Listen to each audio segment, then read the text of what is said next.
দর্শক স্বাগত জানাচ্ছি নির্বাচন নিয়ে এখন টেলিভিশনের নিয়মিত আয়োজন ভোটের ট্রেনে। পুরো এই আয়োজন জুড়ে আপনাদের সঙ্গে আছি আমি বেলায়েত হোসাইন। ভোটের ট্রেনের শুরুতেই আমরা দেখে নেব আজকে বিএনপির চেয়ারম্যান তারেক রহমান এবং বাংলাদেশ জামায়াত ইসলামের আমির ডাক্তার শফিকুর রহমান নির্বাচনী প্রচারণা করতে গিয়ে কে কি বলেছেন আমরা তাদের বক্তব্য শুনে আসবো। দেশ গড়তে হবে আমাদেরকে। এখানে যেমন কৃষি আছে তেমন একইভাবে ছোট ছোট মিল কারখানাগুলো আছে, কিন্তু এই মুহূর্তে কৃষিকেও যেমন আমাদের টেনে উঠাতে হবে, কৃষক ভাইদের পাশে দাঁড়াতে হবে, একই সাথে লক্ষ লক্ষ তরুণ যুবকের কর্মসংস্থানের ব্যবস্থা করতে হবে। নতুন নতুন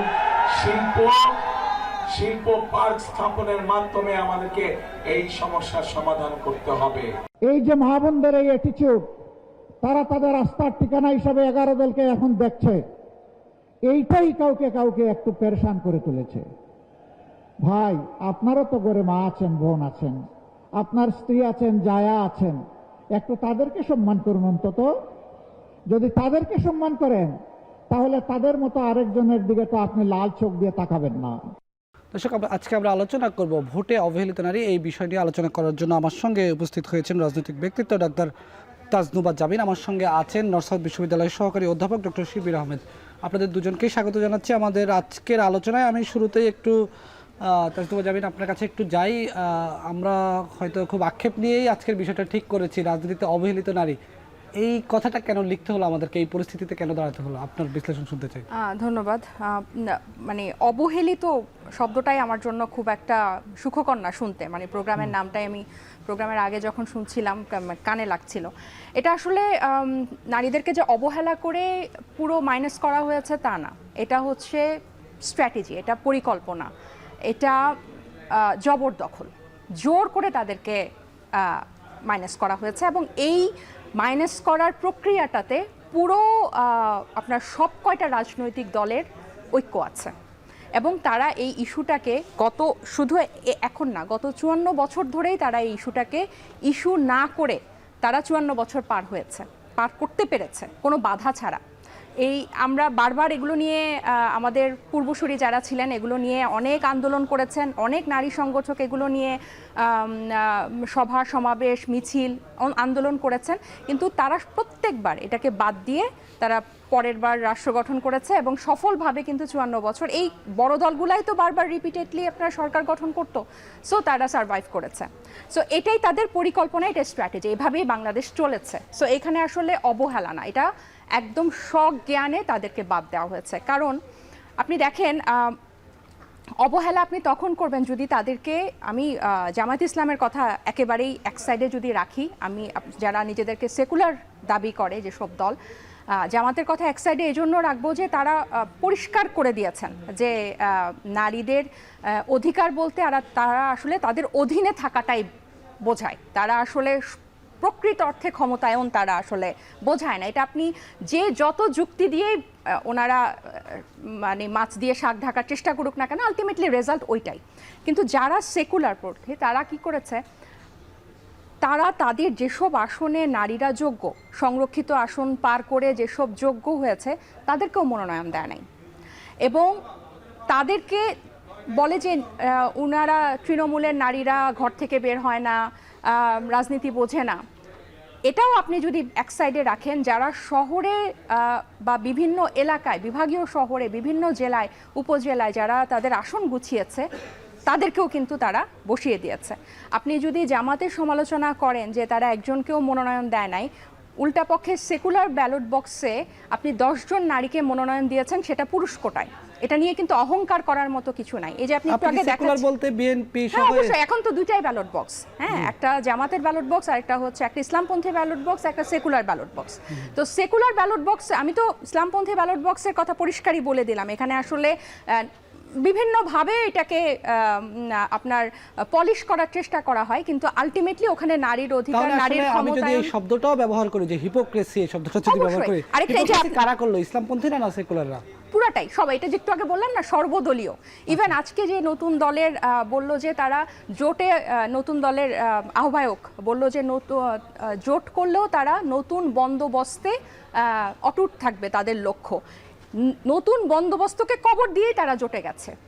নট এ সিঙ্গেল ওয়ার্ড ওখানে আছে নতুন বন্দোবস্তের পক্ষে এই জোটে। এবং আপনি যে দেখাচ্ছিলেন না যে জামায়াতের আমির উনি বলছিলেন মা বোনদেরকে সম্মান করে, আপনি দেখেন অবশ্যই জামাতের নারীদের উপর যে হামলা হয়েছে বা যারা যে আক্রান্ত হয়েছে এটা খুবই দুর্ভাগ্যজনক, এটা কারোর সাথেই হওয়া কাম্য না।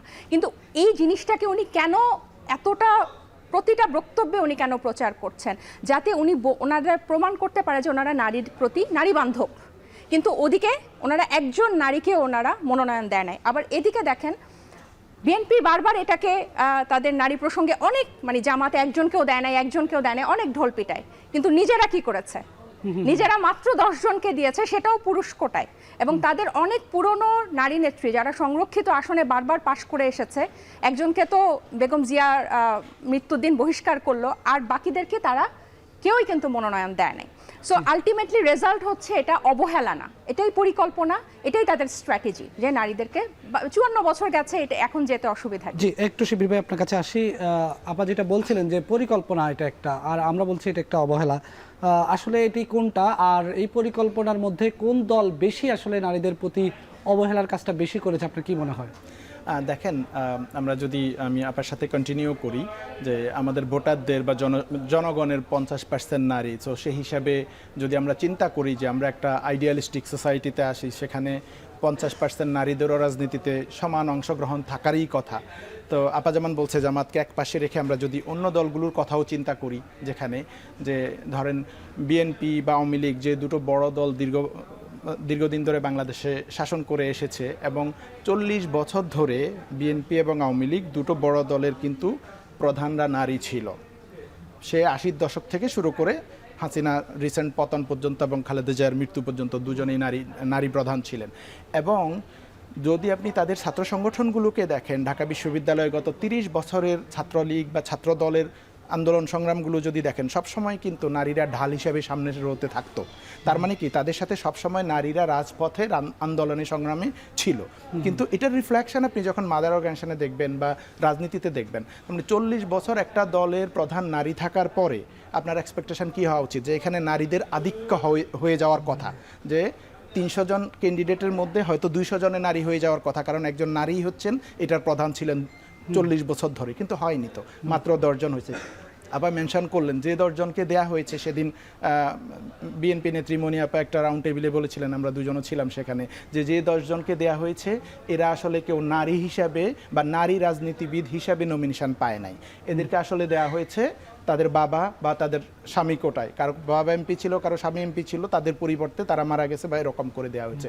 এবং এটা অতীতেও আমরা দেখেছি, আওয়ামী লীগের সময় এরকম হয়েছে যে বদি নির্বাচন করতে পারবে না, বদির বউকে ক্যান্ডিডেট করে দাও। জাহাঙ্গীর নির্বাচন করতে পারবে না, জাহাঙ্গীরের থুরথুরে বুড়া মাকে এনে মেয়র নির্বাচনে ক্যান্ডিডেট করা হয়েছে। এটাকে বলা হয়েছে নারীকে নমিনেশন দিলাম। আসলে ওই পুরুষকেই ক্ষমতায়ন করা হলো বা তাকে কম্পেনসেট করা হলো যে আপনাকে দিতে পারছি না, আপনার ঘর থেকে একজন নারী দেন টোকেন হিসাবে। তো এই যে কালচারটাই, যে যেই দলটা 40 বছর ধরে নারী নেতৃত্বে থাকার পরেও মাত্র 10 জন নারী দিলেন, এবং আরেকজন নেত্রী সেলিনা রহমান সেদিন বলছিলেন যে উনি বিএনপির ভাইস চেয়ার, উনি বলছেন যে আমার সর্বশেষ ইচ্ছা ছিল এবার অন্তত একটা নির্বাচন করব, কিন্তু পারলাম না, এই দুঃখ নিয়ে আমাকে মারা যেতে হবে। তার মানে বিএনপির সিনিয়র নেত্রীরাও কিন্তু নমিনেশন পাচ্ছেন না। আপা মেনশন করছিলেন রুমিন ফারহানা বা নীলুফা চৌধুরী মনি, এ ধরনের নেত্রীরা নমিনেশন পায়নি, এবং রুমিন ফারহানা তো স্বতন্ত্র ইলেকশন করছেন। তার মানে কি, তার মধ্যে তীব্র আকাঙ্ক্ষা ছিল সরাসরি নির্বাচনে অংশগ্রহণ করার। তা আপনি জামাতের মধ্যে তো এ ধরনের মহিলা আমরা এখনো পাই নাই, যারা নমিনেশন চেয়েছে কিন্তু জামাত দেয় নাই, তারা বিদ্রোহ করছে বা এ ধরনের অবস্থা সৃষ্টি হচ্ছে। কিন্তু বিএনপির মধ্যে এই ধরনের চাওয়ার পরেও জামাত নমিনেশন চেয়েছে, দেয় নাই, নমিনেশন চাওয়ার পর্যায়েও কি জামাত আসলে তাদেরকে নিয়েছে না, সেই প্রশ্ন আপনার কাছে আমার থাকবে। তবে তার আগে নিচ্ছি ছোট্ট একটা বিরতি। RICL TMX, যুগের পর যুগ স্থাপনা থাকে মজবুত। VRM প্রযুক্তির RICL TMX। দর্শক স্বাগত আরেকবার, দেখছেন ভোটের ট্রেন, সঙ্গে যুক্ত আছে আমি বেলায়েত হোসেন।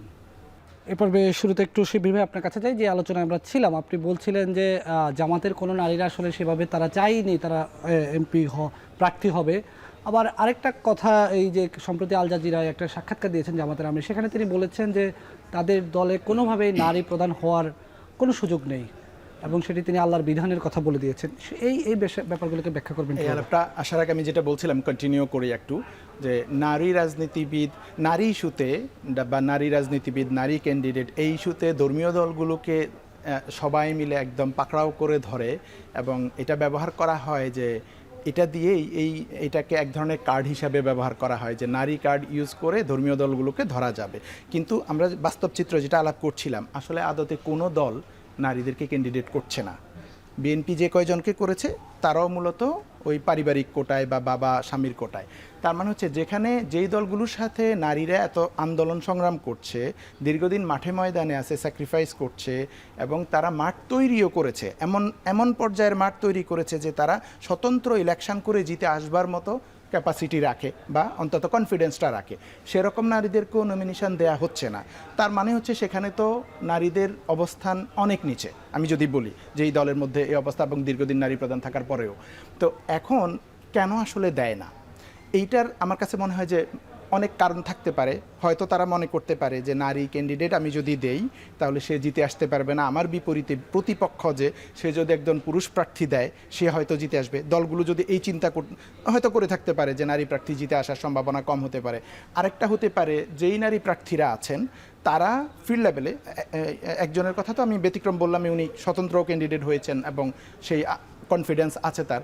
অনেকের ক্ষেত্রে মনে হয় যেটা যে না, পুরুষ প্রার্থীদের ক্ষেত্রে কি হয় যে তার দলবল থাকে, তার একটা নেটওয়ার্ক থাকে এবং যদি দলের মধ্যে কাউন্সিল করে তাহলে দেখা যাবে যে প্রত্যেক ইউনিয়ন বা ওয়ার্ডগুলো থেকে যারা নেতা আছে তারা তার পক্ষে রায় দিবে, এরকম একটা সিচুয়েশান তৈরি থাকে সবসময়। কিন্তু বিপরীতে দলগুলো যদি ইন্টারনালি ডেমোক্রেসির চর্চাও করে, দেখা যাবে যে ওই মহিলা ক্যান্ডিডেট যিনি চান তাকে হয়তো এই সমর্থনটা দেওয়া হচ্ছে না।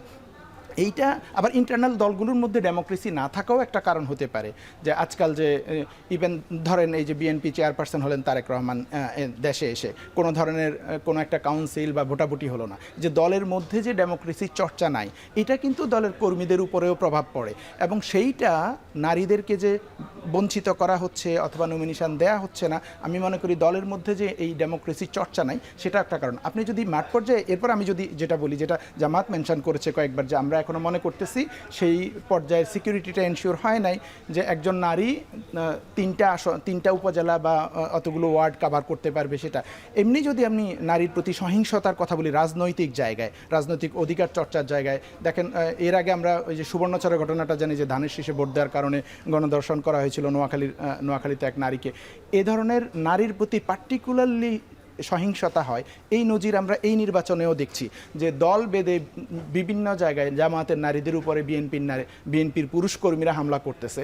এবং এইটা শুধু এরকম না যে একটা রাজনৈতিক দল আরেকটা রাজনৈতিক দলের উপর হামলা করছে, তা কিন্তু না। এখানে দেখবেন বিএনপি যে নেতারা বা নেত্রীরা আক্রমণাত্মক কথা বলছে, সহিংস কথা বলছে, তারা বলছে যে জামায়াতের যদি বা ছাত্রী সংস্থার নারী কর্মীরা যদি ভোট চাইতে আসে এদেরকে মারবা, এদের কাপড় খুলে নিবা, এদেরকে পুলিশে দিবা, এদের উপর আক্রমণ করবা। এবং কয়েকটা হামলার ভিডিও আমি দেখেছি, যদি 100-র বেশি ঘটনা এরকম দেখেছি আমি নিউজে, কয়েকটা হামলার ভিডিওতে দেখেছি পুরুষ কর্মীরা এদেরকে আক্রমণ করছে এবং বলতেছে, হাত ধরতেছে, নিকাব হিজাব খুলে ফেলতেছে, বলতেছে তুমি মহিলা মানুষ, তোমার কিসের রাজনীতি, তুমি কেন ভোট চাইতে আসছো। এই যে নারীর রাজনৈতিক এজেন্সি বা তার রাজনৈতিক অধিকার প্র্যাকটিস করার যে রাইটস তার, সেটাকে অস্বীকার করা হচ্ছে যে তুমি নারী, তুমি ভোট চাইতে পারবা না। এই যে একটা দল, মানে এটা মনে হচ্ছে যে একদম গ্যাং হয়ে সারা দেশে সে নারীর প্রতি সহিংস হয়ে উঠছে এবং এটা নিয়ে সুশীল সমাজ আমরা যাদেরকে মনে করি তাদের মধ্যে কোনো প্রতিবাদ নাই। যদি এরকম উল্টোটা হতো যে জামায়াতের একজন কর্মী কোথাও একজন নারীর উপর এরকম আঘাত করছে, তার কাপড় খুলে নিতে চাইছে, তাহলে কিন্তু সারা দেশ গরম হয়ে যেত, তখন সবাই নারী কার্ড খেলতো যে নারীর প্রতি সহিংসতা হচ্ছে। এখন কিন্তু আর সেটা বলা হচ্ছে না। তার মানে এই নারী কার্ডটাকে ধর্মীয় দলের এগেইনস্টে নারী কার্ড হিসেবে ইউজ করা হয়। এটা আসলে নারীর রাজনৈতিক অধিকারের আন্দোলন আমি বলি না, ওগুলো হচ্ছে কার্ড হিসেবে। যদি সেটাই হতো যে তারা নারীর অধিকারের জন্য আন্দোলন করে, তাহলে একজন তৃণমূল নারী রাজনৈতিক কর্মীর উপর হামলা হচ্ছে, সেটা নিয়ে ঢাকা কিন্তু সরগরম হচ্ছে না, টকশো সরগরম হচ্ছে না, রাজপথ না। প্রশ্নটা আমি একটু ডাক্তার তাজনুবা জাবিন আপনাকে করতে চাই। এই যে রাজনীতির মাঠে শিবির ভাই যেটা বলছিলেন যে রাজনীতির মাঠে নারীরা, জামায়াতের নারী কর্মীরা ভোট চাইতে গিয়ে বা নির্বাচনী প্রচারণা অংশ নিতে গিয়ে তাদেরকে হামলার শিকার হতে হয়েছে, এই বিষয়টা নিয়ে আপনি একটু আগেও বলছিলেন কিছুটা, আবার যদি এটাকে বলি, এটা আসলে কিভাবে দেখছে যে রাজনীতির মাঠে? আমি আপনাকে একটু থামাই। আমার সমালোচক ভাই যে কারণগুলা বলল নারী রাজনীতিতে না আসার, নারী রাজনীতিবিদদের জায়গা না দেওয়ার, যে নিরাপত্তা ইস্যু, নারী রাজনীতিবিদ ওরকম ভোটার পাবে না, বিশ্বাস করেন এগুলো গত 54 বছরের পুরনো অজুহাত, একটাও এখন 2026-এ ধোপে টেকে না। যখনই কাউকে বলতে বলা হয় মুখস্থ এগুলা বলা শুরু করে। একজন নিরাপত্তার কারণে একজন নারী রাজনীতিতে আসতে পারবে না, প্রার্থী হতে পারবে না, এটা একটা রাষ্ট্র, একজন জনপ্রতিনিধি কিভাবে বলে? এটার কথা হচ্ছে যে মাথা ব্যথা করতেছে, মাথা কেটে ফেলে দাও। আর আপনি যখন দলে নারীদেরকে জায়গা দিবেন না, আপনার এই যে 33% যে আমরা এত বছরও করতে পারি নাই, কেন করতে পারি নাই? যখন আওয়ামী লীগ ছিল, ইসি ছিল আওয়ামী লীগের, যখন বিএনপি ছিল, ইসি ছিল বিএনপির। ইসি তো আওয়ামী লীগকে ধরতো না যে আপনার দলে কেন 33% নাই, ওই ইসি তো বিএনপিকে ধরতো না। তার মানে কি, ইলেকশন কমিশন কখনো দলগুলোকে বাধ্য করে নাই যে আপনাদের কেন 33% নারী নাই, যার কারণ ইসি সবসময় ছিল দলীয়। 2 নম্বর হচ্ছে, আপনি যখন বলবেন যে ওখানে গেলে ধর্মীয় দলগুলোর বিরুদ্ধে নারী কার্ড খেলে, মোটেও না, একদম ভুল কথা। ধর্মীয় দলগুলোর বিরুদ্ধে ধর্ম কার্ডই খেলা হয়। যেভাবে ধর্মকে পুঁজি করে যে মহা সমারোহে এবার ভোট চাওয়া হচ্ছে, এর থেকে বড় প্রতারণা আমি আমার জীবদ্দশায় দেখি নাই। এটা সবচেয়ে বড় ভয়ঙ্কর প্রতারণা ইসলামী দলগুলো করছে। যে আপনি যদি আমি আমার কথা যদি আপনি এই মার্কায় ভোট না দেন, তাহলে আপনি হাসরের ময়দানে আপনি যেতে পারবেন। দেখেন আমাদের দেশের শিক্ষার পার্সেন্টেজ 78 to 80% বলা হয়, এটা হচ্ছে যারা অক্ষর জ্ঞান সম্পন্ন। আপনি যখন ধর্মভীরু একজন নারীকে, মানুষকে বলবেন যে আপনি যদি এই পাল্লায় ভোট না দেন, তাহলে হচ্ছে আপনি আল্লাহকে কি জবাব দিবেন, হাসরের ময়দানে কি জবাব দেন? বড় বড় রাজনীতিবিদরা, এটা কোনো শাখা উপশাখার নেতারা করছে না, বড় বড় রাজনীতিবিদরা এটা বলছে। ধর্মীয় দলগুলো শুধু ধর্মঘাট খেলছে। এবং এই যে সহিংসতার কথাটা ভাই যেটা বললো, টকশোতে আলোচনা হচ্ছে না বা সুশীলরা, একদম ভুল কথা, একেবারেই ভুল কথা। কারণ এই যে ব্লকে ব্লকে ভাগ করে দেওয়া, আমি যা পরশুদিনই বলছিলাম যে আমার কেউ অ্যাটাক হলে বাকিরা কেউ কথা বলে না, এই যে আমি ভিকটিম কার্ড খেলি, বা অন্য কেউ অ্যাটাক হলে সে বলে যে এই যে জামাত বলছে আমার নারী অ্যাটাক হয়েছে, তোমরা কেউ বলেছে কিনা? অবশ্যই বলছি, আমি আমার মতো মানুষ, আমরা প্রত্যেকেই বলছি। কারণ এটা হচ্ছে ডিভাইড করে দেওয়া, কার্ড তারা খেলছে। এটা হচ্ছে নারীদেরকে, পুরো নারীদেরকে নিজেদের মধ্যে ডিভাইড করে দেওয়া, যে দেখো তুমি মানে আহত হয়েছো, তুমি অ্যাটাক হয়েছো, অমুক দলের নারী কিন্তু কথা বলছে না, কিন্তু আমি কথা বলছি, রাইট? এবং প্রতিটা টকশোতে এগুলো আলোচনা হচ্ছে। শেরপুরের এই যে একটা হত্যাকাণ্ড, কেউ 700 আসামিকে আপনার করে অভিযুক্ত করে মামলা হয়েছে, কেউ এখনো গ্রেফতার হয়নি, আজকে 3 দিন। কেন গ্রেফতার হয় নাই? কারণ দেখা যাবে আইদার এটা বিএনপির অথবা জামাতের। পুলিশ কি কখনো এই বড় 2টা রাজনৈতিক দলের ভোটের আগে কাউকে গ্রেফতার করবে? আমি এটা ফলো আপ করবো। তাহলে এই যে শেরপুরের হত্যাকাণ্ডের 3 দিনে এখনো কিন্তু কোনো রেজাল্ট আসে নাই, এটা নিয়ে কি কোনো উচ্চবাচ্য আছে? জামাত এই নারীর ইস্যুটাকে নিয়ে এত উচ্চবাচ্য এই কারণে করছে, কারণ তারা যে নারীকে মনোনয়ন দেয় নাই এবং নারী ইস্যুতে যে তাদের অবস্থান এতটা প্রশ্নবিদ্ধ, এটাকে তারা নিউট্রালাইজ করার চেষ্টা করছে। অপরদিকে কিন্তু আমরা বিএনপিরও চুলচেরা মানে সমালোচনা করছি, এবং নতুন দলগুলোর তো আরও বেশি, নতুন দল তো আরও বেশি প্রতারণা করেছে, যে তারা সবচেয়ে বেশি এটা নিয়ে কথা বলেছে, এই তাদের নারীদেরকে অন্তর্ভুক্ত করার কথা, সংখ্যালঘুদেরকে অন্তর্ভুক্ত করার কথা, বিভিন্ন জাতিসত্তার মানুষকে নিয়ে, জুলাইয়ের পুরো সবাইকে নিয়ে অন্তর্ভুক্ত করার কথা, এবং সবচেয়ে বড় প্রতারণা তারাই করেছে। সো এটার মধ্যে কিন্তু সর্বদলীয় ঐক্য আছে। জি, আমরা আরো আলোচনা করব, আরেকটি বিরতিতে যেতে হচ্ছে আমাদেরকে। দর্শক, ফিরে এসে আমরা আবার আলোচনা করব ভোটে নারীর ইস্যু নিয়ে।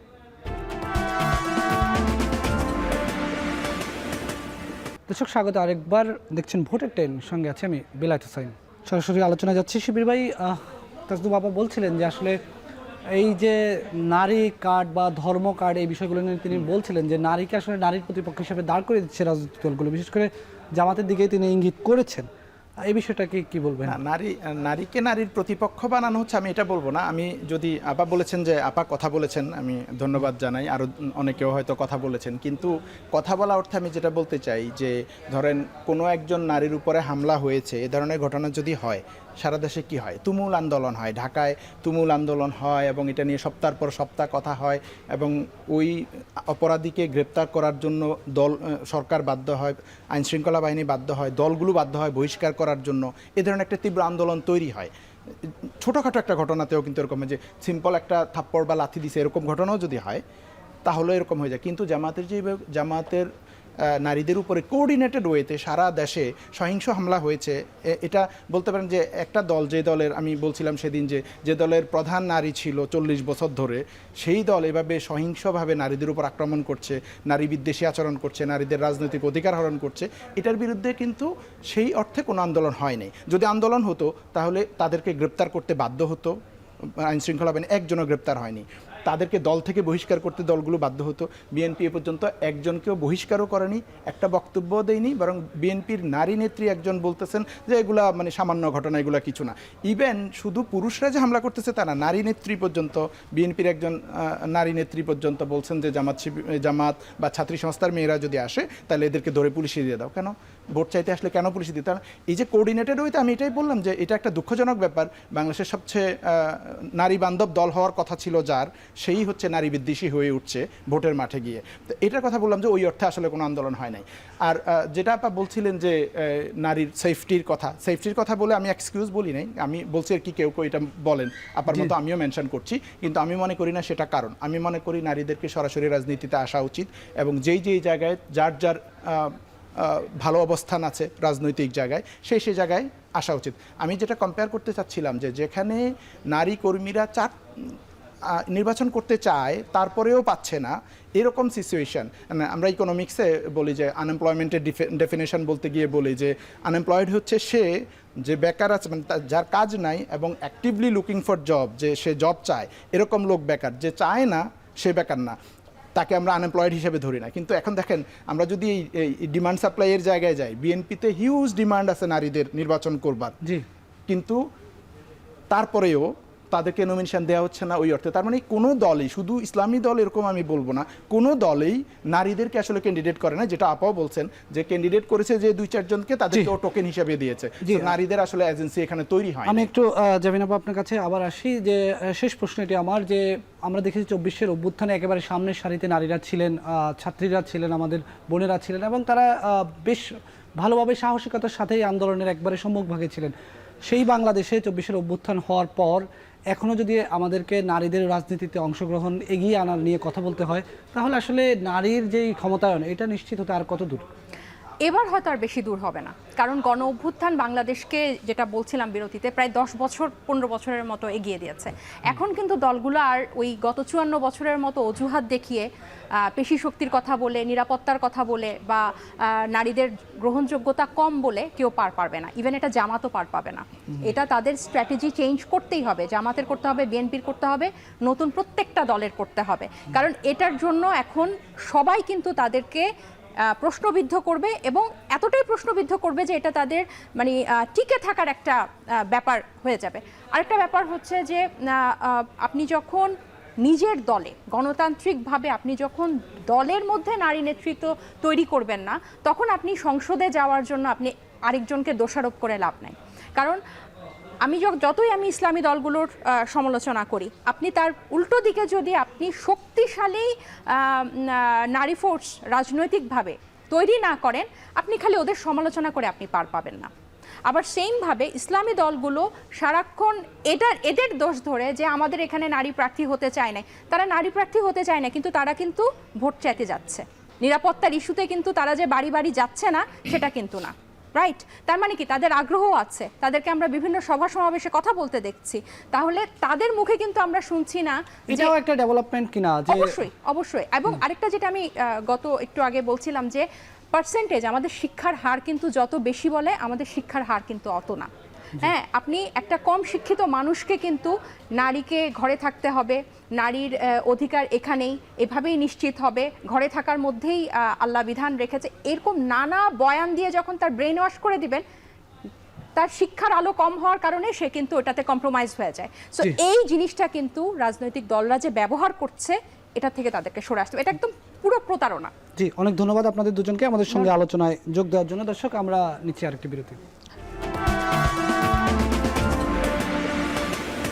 দর্শক, স্বাগত। আরেকবার দেখছেন ভোটের ট্রেন। কিছুক্ষণ আগে কলাবাগানের নির্বাচনী প্রচারণায় কথা বলেছেন বাংলাদেশ জামায়াত ইসলামের আমির ডাক্তার শফিকুর রহমান। আমরা তার বক্তব্যটি শুনে আসি। আমাদের নিবন্ধন কেড়ে নেওয়া হলো, আমাদের প্রতীকও কেড়ে নেওয়া হলো, আমাদের নেতৃবৃন্দের ঘর দুয়ার বোল্ডোজার দিয়ে ভেঙে চুরমার করে দেওয়া হলো। আমাদের হাজার হাজার সহকর্মীকে বিভিন্ন জায়গায় তাদের চাকরি কেড়ে নেওয়া হলো, তাদের দোকানপাট ব্যবসা বাণিজ্য লুট করা হলো। আবার আমাদের শত শত কর্মীকে মা বাপের, স্ত্রীর, সন্তানের, ভাইয়ের, বোনের বুক থেকে তুলে নিয়ে তাদেরকে গুম করা হলো, আয়না করে রাখা হলো। এটা শুধু আমাদের জন্য ছিল না, আমাদের জন্য সবার চেয়ে বেশি ছিল এবং ভিন্ন ভিন্ন কায়দায় ছিল, যেটা অন্যদের ছিল না। কিন্তু জুলুম সারা জাতির উপর, সমস্ত দলের উপর, আলেম ওলামার উপর, সাংবাদিক মহলের উপর, এই সমাজের বিশিষ্টজনদের উপর কাউকে এরা ছেড়ে কথা বলে না। কার্যত গোটা বাংলাদেশকে একটা কারাগারে পরিণত করেছে। দর্শক, এই ছিল আমাদের আজকের আয়োজন। সাথে থাকার জন্য ধন্যবাদ।